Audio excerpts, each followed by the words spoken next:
Nah, siap untuk belajar bulan ini, di bulan November ini siap? Amin. Mari kita siapkan hati kita mau berdoa.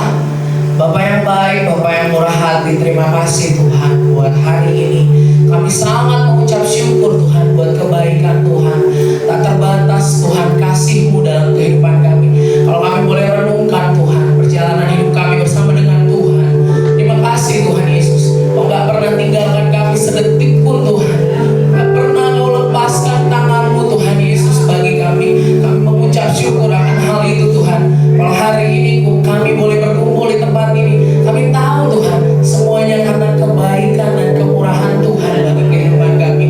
Sehingga hari ini Tuhan Yesus kami mau menghadap tahta-Mu Tuhan. Kami mau membawa syukur kami Tuhan. Kami mau membawa pujian kami. Kami mau membawa sembah kami Tuhan kepadamu. Sebab Kau yang layak Tuhan ditinggikan. Dan hari ini Tuhan kami mau menaikkan satu nama, nama Tuhan Yesus Kristus. Tuhan yang kami andalkan, Tuhan penolong dalam kehidupan kami. Terima kasih Bapa, bertahtalah Engkau di atas pujian dan penyembahan kami Tuhan. Dan kami siap untuk memuji dan memuliakan nama-Mu. Di dalam nama Tuhan Yesus kami berdoa dan mengucap syukur. Sama-sama kita katakan amin. Kami gak bisa pergi dari Engkau Tuhan. Kami gak bisa lari dari Engkau Tuhan. Sebab Engkaulah andalan kami Yesus. Ajaib semua yang Kau buat Tuhan. Terima kasih Yesus. Terima kasih Bapa yang baik.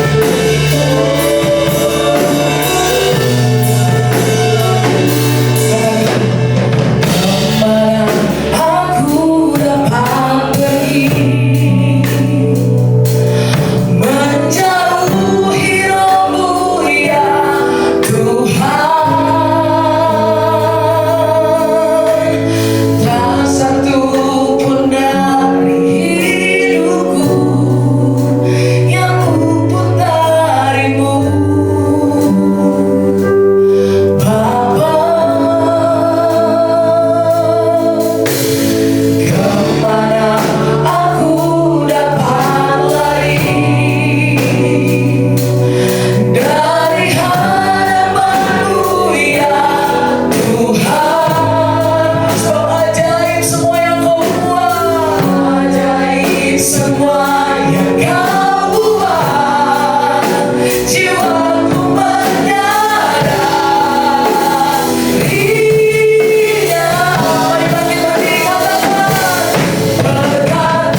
tunggu tayangan dari Exocrit ya. Ini bagian dari lagu mereka dan dia selalu latihan. Dan saya belajar dari anak kecil. Tahu nggak saudaraku? Belajar dari anak kecil satu ketulusan. Jangan gengsi belajar. Baik, kita akan memberikan persembahan kepada Tuhan. Jangan mau kompromi dengan dunia. Tutur kata dari firman Tuhan. Amin. Yuk kita berikan persembahan kita kepada Tuhan. Saya ajak kita buka hatimu. Tuhan tidak membutuhkan uangmu, tapi gereja memerlukan dana untuk dikelola kebutuhan dalam pelayanan. Oleh sebab itu, saya akan ajak baca firman Tuhan Roma 12 ayat 1. Ini sangat penting. Karena itu saudara-saudara, demi kemurahan Allah, aku menasihatkan kamu supaya kamu mempersembahkan tubuhmu sebagai persembahan yang hidup, yang kudus dan berkenan kepada Allah. Itu adalah ibadahmu yang sejati. Yuk sama-sama berkata, itu adalah ibadahmu yang sejati. Mari kita berdoa. Kami mau mempersembahkan tubuh kami kepadamu Bapa. Persembahan yang kudus, persembahan yang hidup, yang kiranya berkenan kepada Allah. Sebab ketika kami mempersembahkan hidup kami ini dengan persembahan yang kudus, yang tulus, dengan tidak menggerutu, dengan tidak terpaksa, persembahan kami kiranya berkenan kepada Tuhan. Sebab ketika kami mempersembahkan dengan tulus, dengan sungguh-sungguh, dengan hati yang mau menyenangkan hati Tuhan, itu bagian dari ibadah kami yang sejati kepada Tuhan. Oleh sebab itu Bapak, semua jemaatmu yang hadir saat ini, buka hati mereka, bukan dengan terpaksa, tetapi dengan kerelaan. Jemaatmu memberikan. Kami tahu engkau tidak pernah ingkar janji dalam firman. Ketika jemaatmu memberikan persembahan itu, engkau melihat ketulusan jemaatmu memberikan. Oleh sebab itu Bapak, jamah tangan-tangan yang akan memberikan persembahan. Berkati terus menerus kehidupan jemaat dan semua yang bertugas untuk melakukan tugas pengumpulan persembahan. Mereka melakukan itu karena untuk Tuhan. Demi nama Yesus, kami serahkan tubuh, jiwa, dan roh kami menjadi persembahan yang kudus dan am bagi Tuhan Yesus. Haleluya. Percaya berkata amin. Haleluya. Misi gereja kita, tangan kanan kita boleh ada di dada. Visi menjadi generasi yang mengenal Kristus, untuk mencapai tujuan Tuhan, dan menjadi berkat bagi sekelilingnya. Misi berubah menjadi seperti Kristus, mengerti dan menghidupi prinsip-prinsip kerajaan Allah, berhasil dalam keluarga, komunitas, dan profesi yang Tuhan percayakan. Nilai-nilai bermutu, mengampuni, murah hati, kreatif, relevan, bertanggung jawab. Jangan berbalik Bapak Ibu. Yes. Mari GPI, mari kita sama-sama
tidak melakukan apa yang Tuhan mau. Dan kami tidak mau mencari alasan untuk menjauh dari Tuhan. Betapa ruginya kami Tuhan, betapa malangnya kami Tuhan, jikalau kami menjauh dari hadirat-Mu.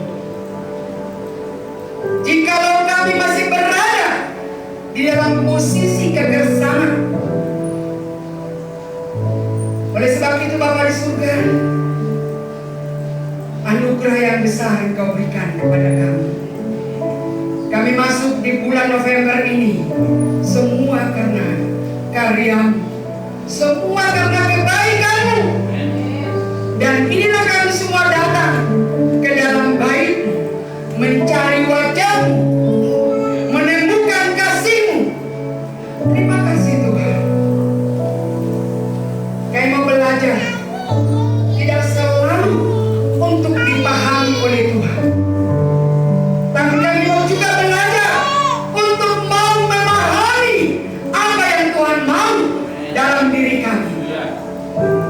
Seringkali kami mau berkata, ya biarlah Tuhan yang mengenal kami, sementara kami tidak mau belajar untuk mengenal Tuhan. Hal ini perlu. Kami mau belajar Tuhan, apa yang berkenan di hadapan Tuhan. Terima kasih Bapak. Sebentar kami akan dengar-dengaran dari firman-Mu. Berbicaralah Engkau Tuhan, terjemahkan kepada hati kami yang paling dalam. Buka telinga kami untuk dapat mendengarkan, hati kami untuk dapat menerima, pikiran kami untuk dapat mengerti kebenaran firman-Mu, mengajarkan sehingga tidak sia-sia kedatangan kami. Tutup balut bungkus ibadah kami ini dengan kuasa darah-Mu, kuasa Roh Kudus-Mu, sehingga tidak ada kemampuan si iblis mempengaruhi jemaat-Mu untuk menjauh dari hadirat-Mu. Roh Kudus bekerja. Demi nama Yesus kami bersyukur. Haleluya. Percaya berkata amin. Shalom. Silakan duduk. Bapak Ibu Saudaraku yang kekasih, kita mau belajar bersyukur kepada Tuhan. Kira-kira yang bagaimana yang mau bersyukur kepada Tuhan? Kira-kira yang mau mendahulukan hubungannya dengan Tuhan. Kira-kira yang mau menyerahkan hidupnya kepada Tuhan. Kira-kira yang mau memprioritaskan hubungannya dengan Tuhan. Itu bukti bahwa kita bersyukur. Sehingga bukan hanya dalam perkataan saja, tetapi betul-betul kita mau melakukan. Bulan November ini berbicara prinsip kerajaan Allah. Kira-kira siapa yang sudah siap dalam masuk kerajaan Allah? Siapa ya? Siapa ya? Siapa yang akan siap masuk dalam kerajaan Allah? Wow, gak ada, semua menyikapinya. Hati-hati, jangan ada yang terikat akan dunia ini. Persahabatan dengan dunia adalah permusuhan dengan Allah. Perbedaan prinsip dunia dan prinsip surga kita akan buka dalam Yakobus 4 ayat 4 sampai 8. Yakobus 4 ayat 4 sampai 8. Hati-hati di sini. Kira-kira siapa yang mau bersahabat dengan dunia? Dan kira-kira siapa yang mau bersahabat dengan Allah? Koreksi kita masing-masing.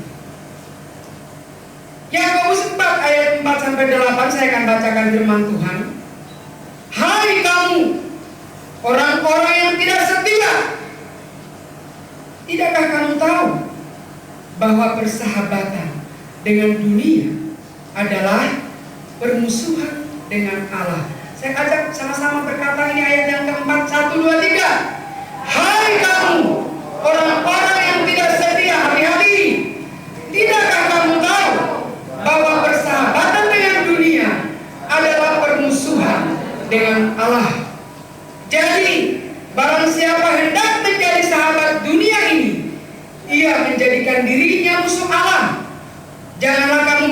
sangka bahwa kitab suci tanpa alasan berkata, roh yang ditempatkan Allah di dalam diri kita diingininya dengan cemburu. Tetapi kasih karunia yang dianugerahkannya kepada kita lebih besar daripada itu. Karena itu ia katakan, Allah menentang orang yang congkak, tetapi mengasihani orang yang rendah hati.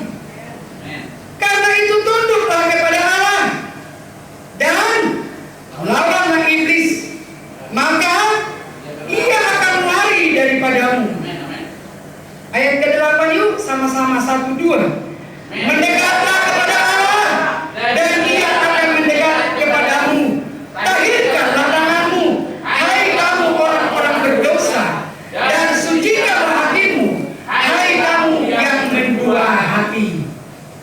Bapak Ibu Saudaraku yang kekasih, perbedaan prinsip dunia dan prinsip sorga itu coba dari berapa ayat ini sudah kita tahu. Kira-kira yang mana yang mau kita pilih? Kira-kira yang tidak mau setia dengan Tuhan? Itulah prinsip dunia. Kira-kira yang mau bersahabat dengan dunia? Itulah prinsip dunia. Karena kalau mau bersahabat dengan dunia ini dikatakan itu menjadi permusuhan dengan Allah. Siapa yang mau bersahabat dengan Allah? Siapa yang mau bersahabat dengan Allah? Yuk, kasih hidupmu kepada Tuhan. Begitu banyak alasan bagi kita. Begitu banyak alasan. Tidak bisa datang ibadah karena apa? Ada pesta, ada arisan, ada ini, ada dan itu, ada begitu banyak. Dalam Alkitab ini pernah dicatat, undangan itu dikasih ke beberapa pihak untuk datang ke pesta. Pestanya Allah sendiri. Tetapi begitu banyak yang mencari alasan. Adalah karena dia baru beli kerbau atau sapi, sehingga dia akan melihat. Karena dia masih baru beli sawah, sehingga dia akan melihat. Karena dia mau memestakan anaknya, dia akan mempersiapkan. Coba, pernah nggak itu terdapat dalam diri kita begitu banyak alasan berdalih? Ngaku. Harus terjadi pengakuan. Karena ketika kita tidak mau mengaku dan ketika kita tidak mau bertobat, itu permusuhan dengan Allah. Itu sudah masuk dalam perbedaan atau masuk di prinsip dunia. Itu sebabnya tadi saya sangat-sangat menikmati pujian, tidak mau berkompromi dengan dunia. Amin. Kenapa? Karena dunia ini menyesatkan. Walaupun kita tinggal dalam dunia, tetapi ketika kita tinggal dalam dunia ada kan perbedaan kita, betul nggak? Betul. Ada. Dahulukan hadirat Allah dalam hidupmu, maka orang akan melihat, oh bahwa dia adalah anaknya Tuhan, oh bahwa dia adalah sahabatnya Tuhan. Tetapi kalau kita mau berkata, aku mau ke sana dulu ya, hati-hati. Hati-hati masuk perangkap si iblis loh. Hati-hati, bukan gembala yang menakut-nakuti, tidak. Jangan masuk ke prinsip dunia, tapi masuklah dalam prinsip surga. Janganlah kamu menyangka bahwa kitab suci tanpa alasan berkata, roh yang ditempatkan Allah di dalam diri kita diingininya dengan cemburu. Cemburu loh Roh Kudus itu. Cemburu. Coba kalau kita mau peka mendengarkan. Cemburu. Seringkali juga Roh Kudus menegur kita. Ya. Caranya bagaimana? Kita diingatkan. Kita ditegur. Jangan terdapat yang berdua hati. Yes. Oh, Tuhan disenangkan. Kalau semuanya itu betul-betul ada dalam pimpinan Tuhan, tidak mendua hati. Kira-kira bagaimana gembala yang mendua hati? Kira-kira begini, aku mau kasih contoh yang ringan saja. Mereka lah di situ. Mereka lah. Kira-kira fokus enggak? Itu berdua hati. Engkau menjadi milik Tuhan, tapi engkau tidak mau terjun, ambil bagian untuk kemuliaan bagi Tuhan. Itu berdua hati. Mereka lah di situ. Mereka kan lebih hebat. Saudaraku yang dikasih, siapa yang mau melayani Tuhan itu hebat di hadapan Tuhan. Sebab itu mari kita melayani Tuhan supaya kita hebat dalam pandangan Tuhan. Bapak Ibu Saudaraku sedang jemaat yang terkasih, Tuhan melengkapi kita. Tinggal kita memilih apa yang diberikan dalam diri kita. Yuk, baca 1 Korintus 1 ayat 20 sampai 29. Ini agak panjang, tapi tetap ikuti ayat demi ayat. 1 Korintus 1 ayat 20 sampai 29, yaitu hikmat dunia dan hikmat Allah. Hikmat dunia itu prinsip dunia, tapi hikmat Allah ya prinsip sorga. Saya akan bacakan, kalau saudara mau ikut baca karena memang ditayangkan di depan, ayat 20 sampai ayat 29. Demikian, di manakah orang yang berhikmat? Di manakah ahli Taurat? Di manakah pembantah dari dunia? Di manakah pembantah dari dunia ini? Bukankah Allah telah membuat hikmat dunia ini menjadi kebodohan? Oleh karena dunia dalam hikmat Allah tidak mengenal Allah oleh hikmatnya, maka Allah berkenan menyelamatkan mereka yang percaya oleh kebodohan pemikiran pemberitaan Injil. Hati-hati saudaraku, tinggal kita mengamati mana hikmat dunia, mana hikmat Allah. Orang-orang Yahudi menghendaki tanda, orang-orang Yunani mencari hikmat. Tetapi kami memberitakan Kristus yang disalibkan untuk orang-orang Yahudi, satu batu sandungan, dan untuk orang-orang bukan Yahudi satu kebodohan. Tetapi untuk mereka yang dipanggil, baik orang Yahudi, Kristus adalah kekuatan Allah dan hikmat Allah. Coba perhatikan. Tetapi untuk mereka yang dipanggil, baik orang Yahudi, Kristus adalah kekuatan Allah dan hikmat Allah. Siapa yang sudah dipanggil oleh Tuhan? Milikilah hikmat Allah, bukan hikmat dunia, bukan kebodohan yang membuat kita tidak berdaya. Ya, belajar kita dari firman Tuhan. Dikatakan Kristus adalah kekuatan Allah dan hikmat Allah. Sebab yang bodoh dari Allah lebih besar hikmatnya daripada manusia, dan yang lebih lemah dan yang lemah dari Allah lebih kuat daripada manusia. Coba nih, kayak agak terbalik ya, tapi itu dituliskan oleh Rasul Paulus. Coba, supaya kita mengerti kira-kira yang bagaimana yang kata Tuhan. Mereka yang dipanggil, siapa yang dipanggil? Kita. Sebab yang bodoh dari Allah, coba pikir-pikir, yang bodoh dari Allah. Kalau kita berkata saya kan bodoh ya, seringkali kita berkata bodoh itu dengan tidak mengerti. Bahwa ketika kita berkata bahwa kita bodoh, yuk belajar, karena Tuhan pasti perlengkapi kita. Tapi seringkali itu menjadi tameng. Saya kan bodoh bu, saya kan gak bisa. Seringkali itu menjadi tameng sehingga tidak dapat melakukan tugasnya. Saya gak pintar nyanyi bu, saya gak pintar. Tapi coba ingin dengarkan firman Tuhan ini. Sebab yang bodoh dari Allah lebih besar hikmatnya daripada manusia, dan yang lemah dari Allah lebih kuat daripada manusia. Tetapi hidup dalam Allah kita yang bodoh ini diperlengkapi, dipersenjatai. Kita yang lemah ini diberikan Tuhan kekuatan kepada kita. Amin. Lalu masih ada enggak hari besok berkata siapa yang bodoh? Gak ada yang tunjuk tangannya. Bagus. Bu Gembala mau lihat ini. Kenapa? Kita mau belajar dalam firman Tuhan. Ya. Jangan ada yang berkata, saya kan lemah, gak berdaya. Tapi kalau marah ada kekuatannya. Hati-hati. Tadi apa? Kata-kata selain dari kata-kata firman Tuhan ya tadi ya. Tidak lagi mau memperkatakan kata-kata selain dari kata firman Tuhan.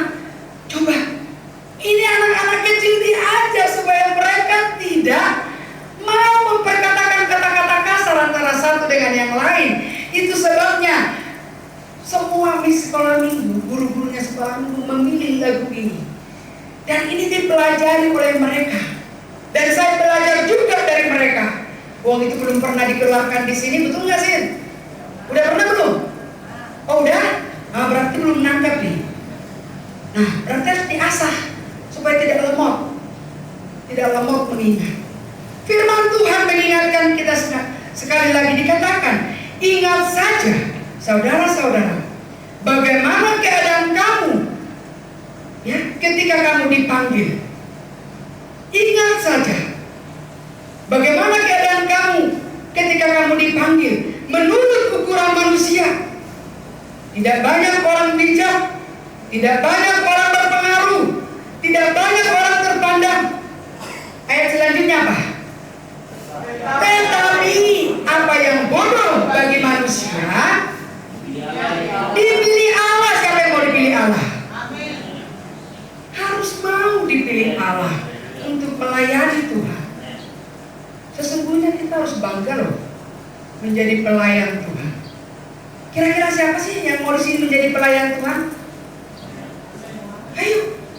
Kira-kira siapa di sini yang menyadari bahwa dia pelayan Tuhan? Tapi seringkali di grup pelayan nggak semua merespon.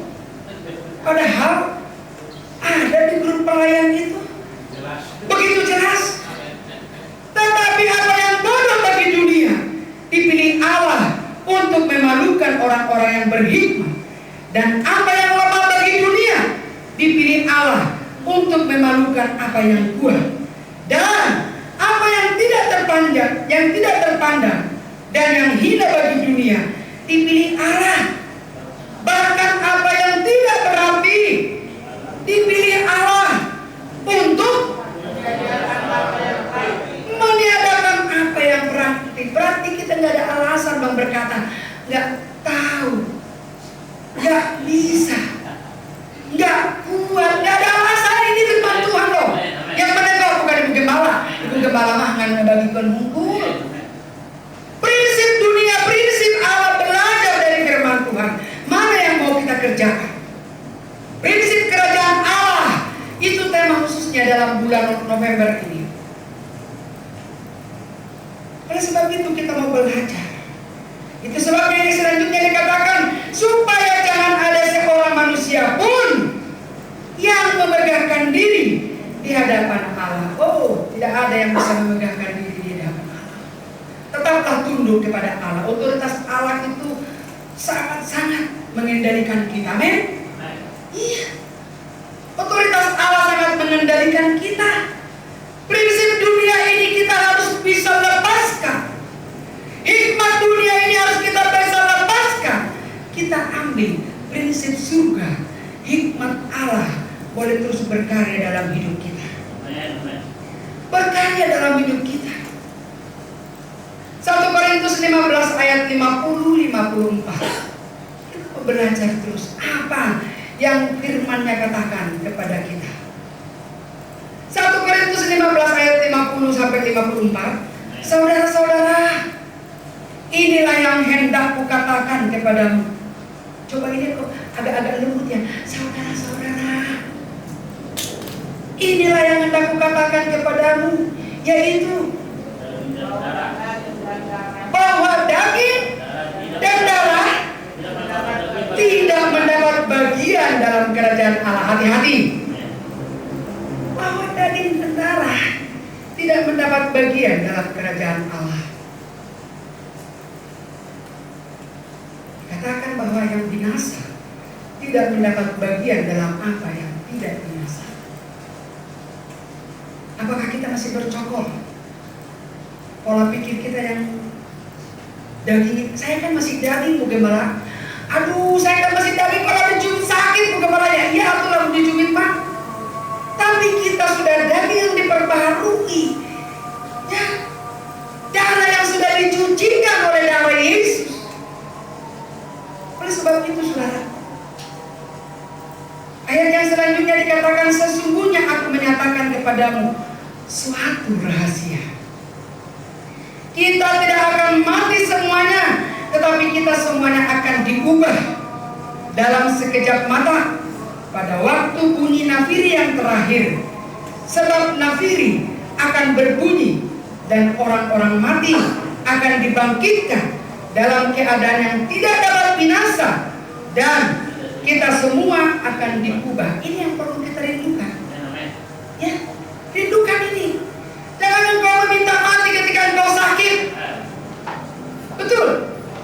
Jangan engkau meminta mati ketika engkau menghadapi persoalan. Tetapi minta engkau mati ketika engkau sudah siap. Sudah siap terima kunci. Ya. Kalau rumahnya belum siap, jangan paksakan engkau terus mengeluh. Enggak, itu bukan prinsip surga. Itu prinsip dunia. Karena sebab itu saudara yang kekasih, karena yang dapat binasa ini harus mengenakan yang tidak dapat binasa, dan yang dapat mati ini harus mengenakan yang tidak dapat mati. Dan sesudah yang dapat binasa ini mengenakan yang tidak dapat binasa, Tuhan tidak mau. Seringkali kita berkata, ya Tuhan ya, engkau tahu kok apa yang aku tahu. Nah loh, Tuhan menjawab, ya memang betul, aku tahu. Tapi kamu juga harus, kamu tahu juga apa yang aku kehendaki darimu. Coba. Hah?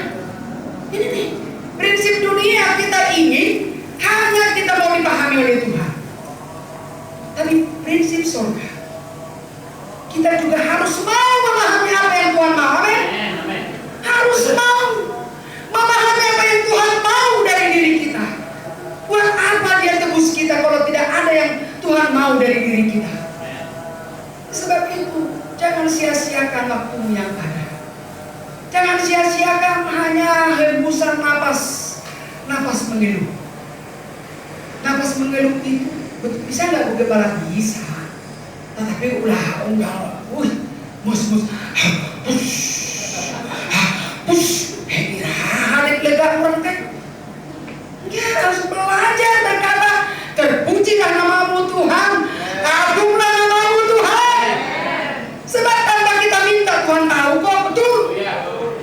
Betul itu Tuhan tahu. Tapi ada daya juang dari diri kita. Ada daya juang. Kerjakan dulu bagian kita. Setelah kita kerjakan bagian kita, katakan, aku angkat tangan Tuhan, selebihnya Engkau mengerjakannya.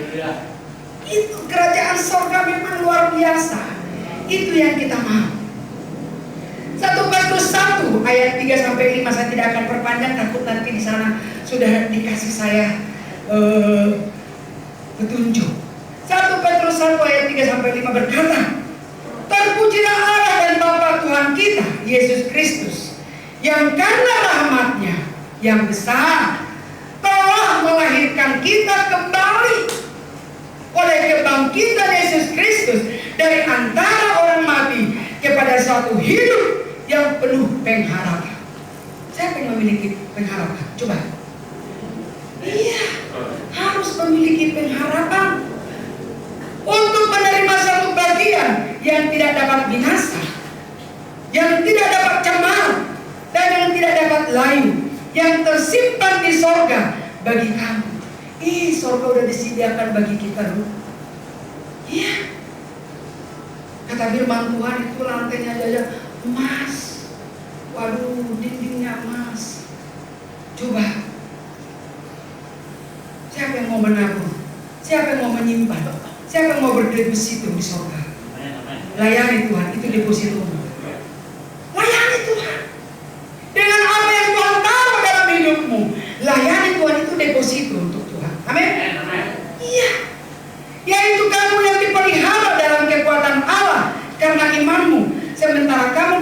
dan keselamatan yang telah tersedia untuk dinyatakan pada zaman akhir. Pada zaman akhir. Sehingga siapa yang bertahan sampai akhirnya, dia yang masuk dalam keadaan surga yang sudah Tuhan sediakan. Siap-siap saudara. Siapa yang bertahan sampai zaman akhir? Tadi saya katakan, jangan karena kita banyak persoalan sehingga kita bertahan, aduh segera Tuhan ini datang. Nah, kalau Tuhan datang kau belum siap, sia-sia perjalananmu. Iya. Suatu ketika mama saya berkata, doakan saya. Saya katakan begini, jangan minta mati kalau kamu lagi sakit. Jangan minta mati kalau kau dalam keadaan tidak nyaman hatimu. Oh gitu? Katanya iya. Gak mau lagi dia minta mati. Usia 92 tahun pada mayoritas mengenal. Satu ketika dia minta begini, doakanlah saya. Entah kenapa, saya terus dia minta doa. Saya anak bungsunya. Segitu di situ anak sulungnya yang nomor berapa. Saya anak ke-8. Dia selalu minta doa. Dia bilang, doakanlah saya supaya saya dipanggil Tuhan. Oh ya? Sudah siap? Sudah. Dalam keadaan kacau nggak pikirannya? Enggak. Dalam keadaan kesakitan enggak? Enggak. Oke. Akan saya doakan. Tapi harus dalam keadaan damai. Supaya perjalananmu dalam dunia ini tidak sia-sia. Betul. Saya doakan tak kenapa Tuhanku. Saya doakan itu tengah 5 pagi. Saya doakan. Saya serahkan kepada Tuhan. Tahu nggak apa yang terjadi? 5:30 datang telepon dari itu yang di Pasir Luyu. Bapak Gembala yang terima. Itu ini ngomong, Inong sudah berangkat. Si Bapak Gembala ini pun polos bisa berangkat kemana-mana. Iya sudah meninggal. Hah? Dipanggillah saya. Maaf sini. Kenapa? Katanya Inong sudah meninggal. Soalnya tadi pagi sih kau doakan. Nah, coba. Tapi kesiapan kita yang penting di hadapan Tuhan. Prinsip surga. Kita siap. Saya gak pernah takut mati. Hanya pelayanan ini yang aku pikirkan. Kira-kira siapa ini generasi penerus ini yang mau ambil bagian? Itu satu kenyataan dalam diri saya. Oleh sebab itu saudaraku yang kekasih, Roma 14 ayat 16 dan 18 berkata, apa yang baik yang kamu miliki janganlah kamu biarkan difitnah. Sebab kerajaan Allah bukanlah soal makanan dan minuman, tetapi soal kebenaran, damai sejahtera dan sukacita oleh Roh Kudus. Karena barang siapa melayani Kristus, hati-hati, ingat ini. Karena barang siapa melayani Kristus dengan cara ini, ia berkenan kepada Allah dan dihormati oleh manusia. Ini luar biasa ya. Sebab itu marilah kita mengejar apa yang mendatangkan damai sejahtera. Yuk kita kejar apa yang mendatangkan damai sejahtera dan yang berguna untuk saling membangun satu dengan yang lain. Prinsip dunia ini harus kita mengerti. Oh no, tapi masuk dalam prinsip surga. Karena kerajaan Allah menjadi bagian kita. Terpuji Tuhan, kekal sampai selama-lamanya. Yuk kita angkat pujian, maka kau jadi roti yang terpecah bagi dia.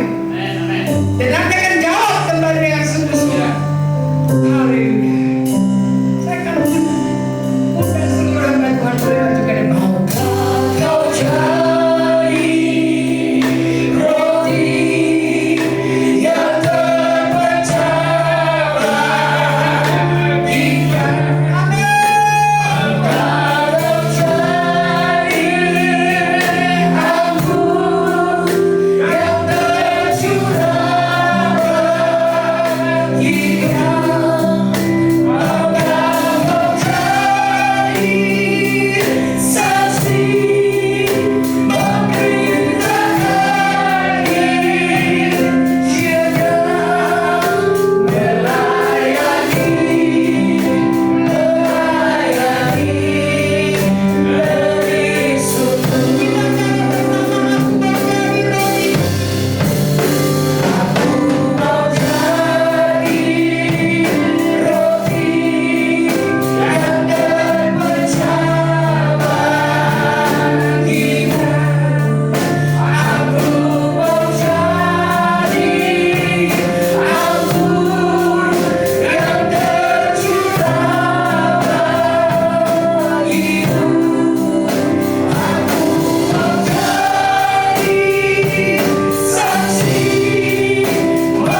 surga dalam nama Tuhan Yesus Kristus. Tuhan mengajar kami agar kami menjadi roti yang terpecah, yang dapat dibagikan kepada banyak jiwa-jiwa. Satu bukti pengorbanan dari diri kami, agar kami menjadi roti yang tercurah, yang dapat dibagikan bagi banyak jiwa-jiwa untuk memenuhi panggilan-Mu. Kami mau melayani-Mu Tuhan, kami mau menjadi saksi-Mu Tuhan, kami mau melayani-Mu, menjadi alat-Mu. Perbekali kami selalu, persenjatai kami selalu, berbendaharai kami selalu dengan kebenaran firman-Mu. Terima kasih Bapa, firman-Mu telah kami dengarkan, meteraikan dalam hati kami, dalam pikiran kami, sehingga firman-Mu menjadi rema yang dapat kami renungkan siang dan malam. Sebentar kami juga Tuhan akan masuk dalam perjamuan kudus. Semua jemaat-Mu boleh membuka diri, boleh merindukan untuk menerima roti dan anggur, yang itu menjadi lambang dari tubuh-Mu dan dari darah-Mu yang telah dikorbankan, menjadi satu bukti pembebasan kami dari semua dosa-dosa kami. Oleh sebab itu Tuhan, kami semua merindukan mendapatkan roti dan anggur tubuh-Mu dan darah-Mu untuk menguatkan kami ketika kami lemah, dan untuk memberikan semangat kepada kami ketika kami tak berdaya. Biar kami terus berpegang kepada kebenaran firman-Mu, mendewasakan pemahaman kami juga. Terima kasih Roh Kudus, berbicara Engkau Tuhan, ajar kami semua untuk menerima roti dan anggur. Demi nama Yesus kami berdoa, haleluya, amin. Roti dan anggur akan dibagikan oleh hambanya. Silakan sidang jemaat untuk menerima dengan penuh sukacita. Silakan Pak.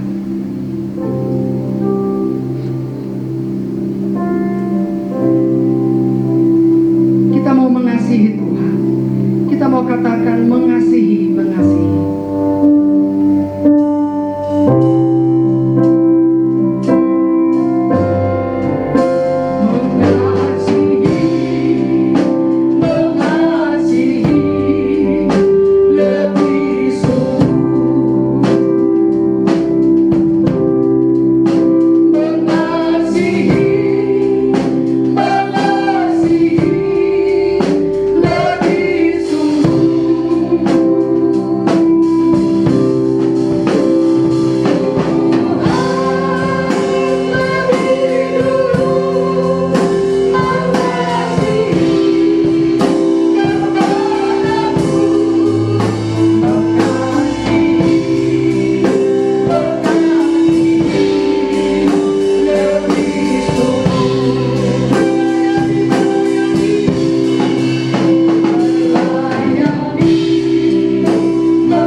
Kita bersyukur hari ini ada di bulan November ini.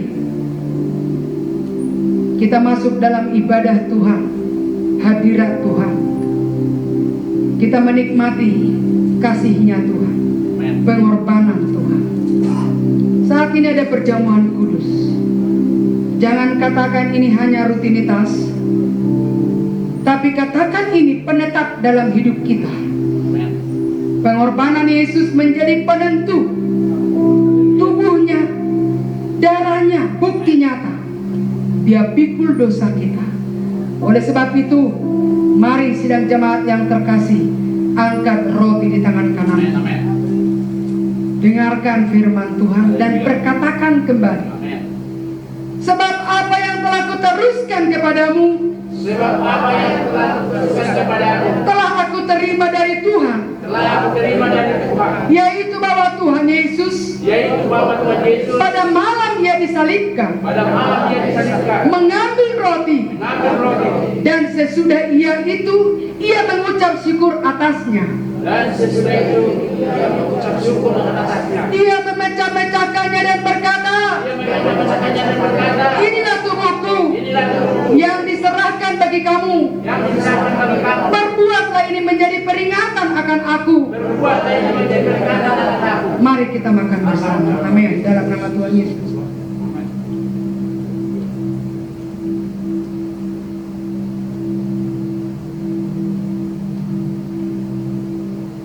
Sidang jemaat yang terkasih, angkat anggur di tangan kanan. Dengarkan firman Tuhan dan berkatakan kembali.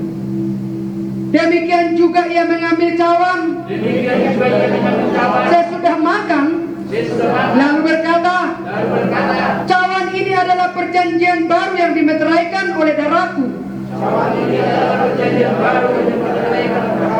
Perbuatlah ini setiap kali kamu meminumnya, menjadi peringatan akan aku.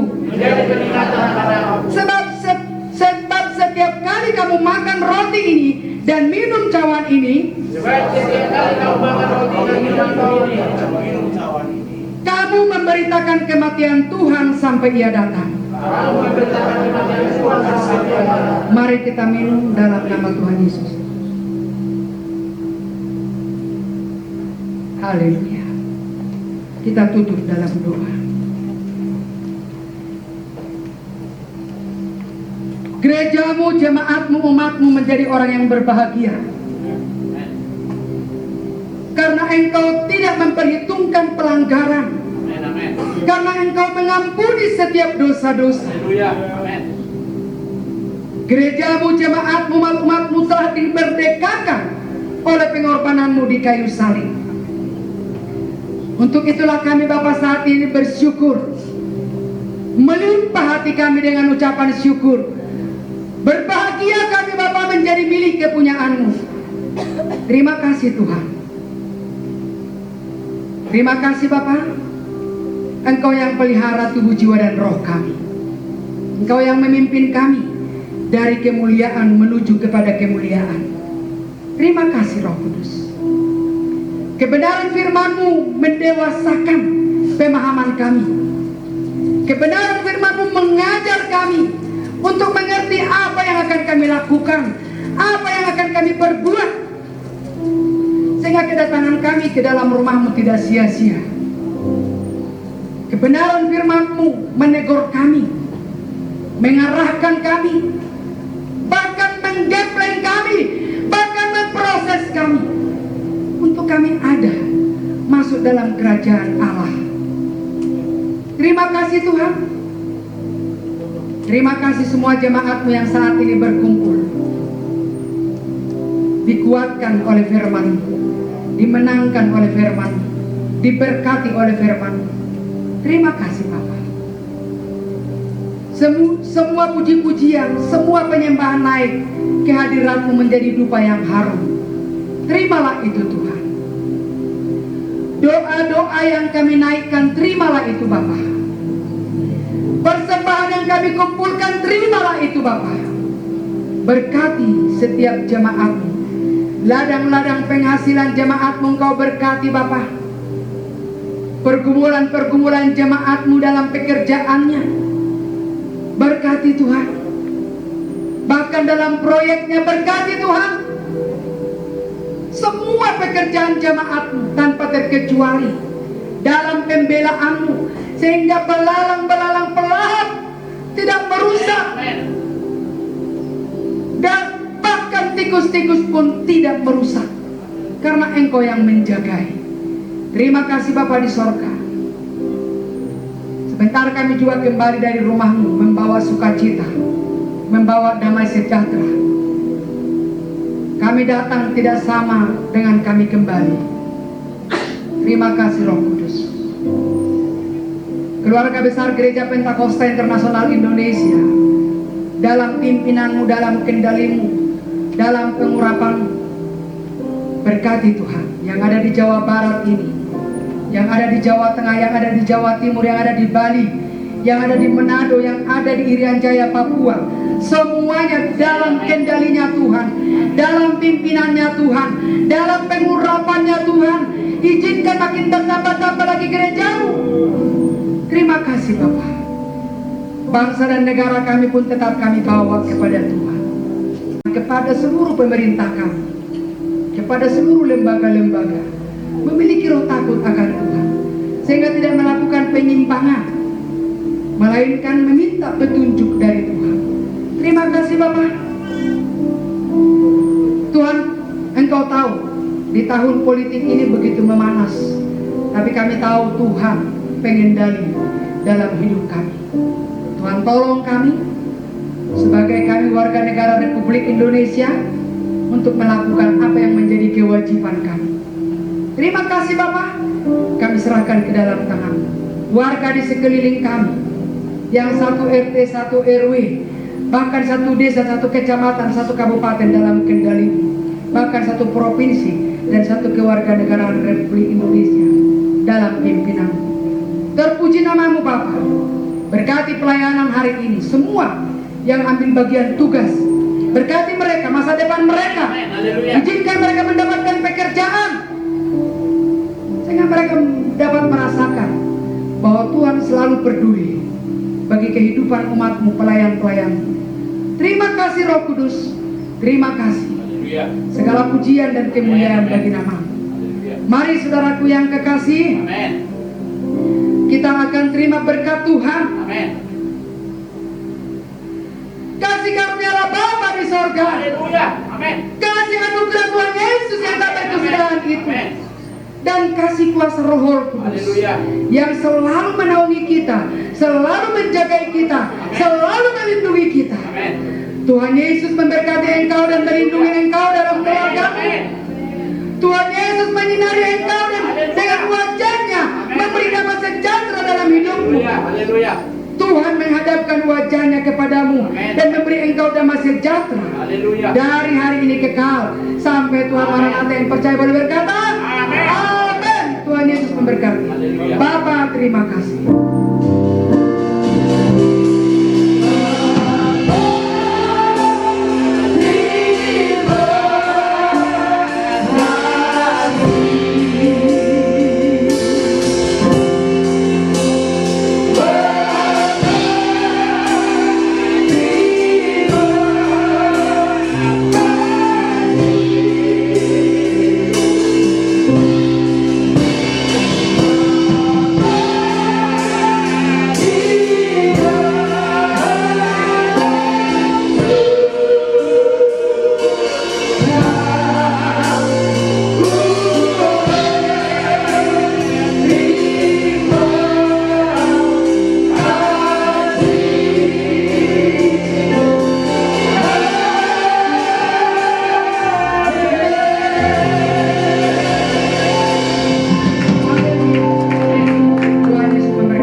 Silakan duduk semuanya. Amin. Baik Bapak Ibu, ibadah kita telah selesai dan kita akan pulang ke rumah kita, ke rumah kita masing-masing sambil membawa berkat daripada Tuhan. Amin. Jadilah garam, jadilah terang dimanapun kita berada, di lingkungan kita, sekolah kita, pekerjaan kita, dan yang